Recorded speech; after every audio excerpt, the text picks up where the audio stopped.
जय माता दी दोस्तों। मुस्लिम देशों में महिलाओं या आम नागरिकों के लिए नियम हमारे देशों से कुछ अलग और कठिन है। सऊदी अरब जैसे मुस्लिम देश में योग को पहचान दिलाने में जुटी एक महिला अपनी कई सालों की मेहनत के बाद अब जाकर सफल हुई हैं। इस महिला के प्रयासों का ये असर है कि आज सऊदी अरब जैसे देश में भी योग को खेल के रूप में उचित पहचान और नाम मिल रहा है। आगे देखिए कौन है यह महिला और कैसे एक कट्टर मुस्लिम देश में इन्होंने योग को पहचान दिलाई है। परिचय। इस साहसी महिला का नाम है नौफ मरवाई, जिन्हें अब योगाचारणी के नाम से भी जाना जाने लगा है। इनकी वजह से आया बदलाव अतुलनीय है। 37 वर्षीय नौफ मरवाई ने अरब देश के कट्टर समाज में योग को एक खेल का दर्जा दिलाया। इसके लिए उन्हें कई मुश्किलों का सामना भी करना पड़ा, किंतु यह उनके लिए कोई नई बात नहीं है। नौफ मरवाई के पिता मोहम्मद मरवाई एक एथलीट हैं और कई साल पहले उन्होंने अरब देश में मार्शल आर्ट को सपोर्ट किया था और उस समय भी उन्हें मुस्लिम लोगों और कट्टरपंथियों के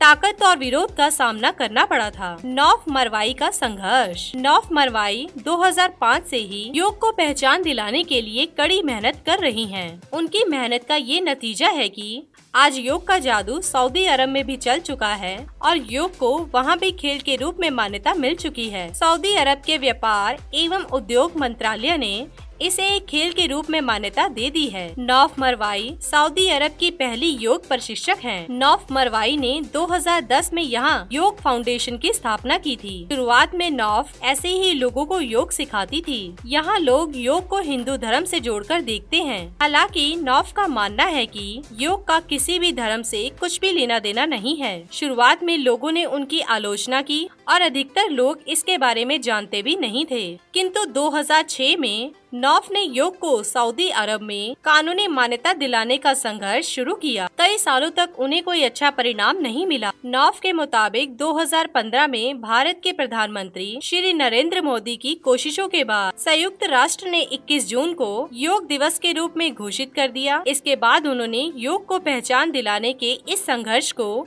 और भी तेज कर दिया, क्योंकि लोग अब योग और इसके महत्व के बारे में जानने लगे थे। इसके बाद सऊदी अरब के भारतीय दूतावास ने भी नौफ को अपना समर्थन दिया।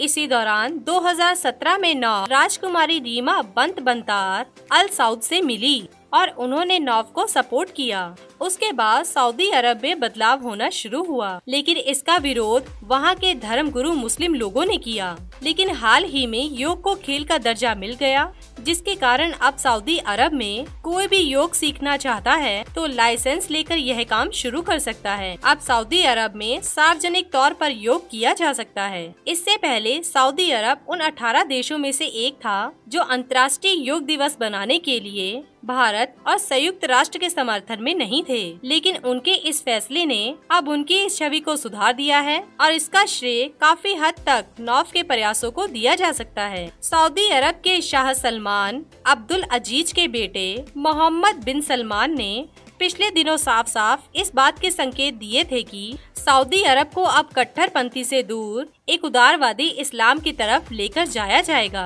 और इसके बाद उन्होंने सऊदी अरब में चल रही महिलाओं पर कार चलाने की रोक को भी हटा दिया था। यह बात इस बात का प्रतीक है कि अब मुस्लिम देश भी बदलाव की ओर बढ़ रहे हैं और आने वाले समय में दूसरे मुस्लिम देश भी इनका पूरी तरह से पालन करेंगे। नौफ मुस्लिम देश में योग को दर्जा दिया जाने का श्रेय भारत के प्रधानमंत्री नरेंद्र मोदी को भी देती हैं, जिनके प्रयासों से 21 जून को पूरे विश्व में योग दिवस के रूप में मनाया जाने लगा। उनके प्रयासों को भारत सरकार ने भी सराहा है और इसीलिए राष्ट्रपति रामनाथ कोविंद ने सऊदी अरब में योग को नया आयाम दिलाने के लिए नौफ मरवाई को पद्मश्री से पुरस्कृत किया है। इसी के साथ ही दोस्तों, अगर आपको ये वीडियो पसंद आया हो तो इसे आप लाइक कीजिए, अपने दोस्तों और रिश्तेदारों के साथ शेयर कीजिए और सब्सक्राइब कीजिए। साथ ही साथ बेल आइकन को प्रेस करें ताकि नया नोटिफिकेशन आप तक सबसे पहले पहुंच सके। धन्यवाद दोस्तों।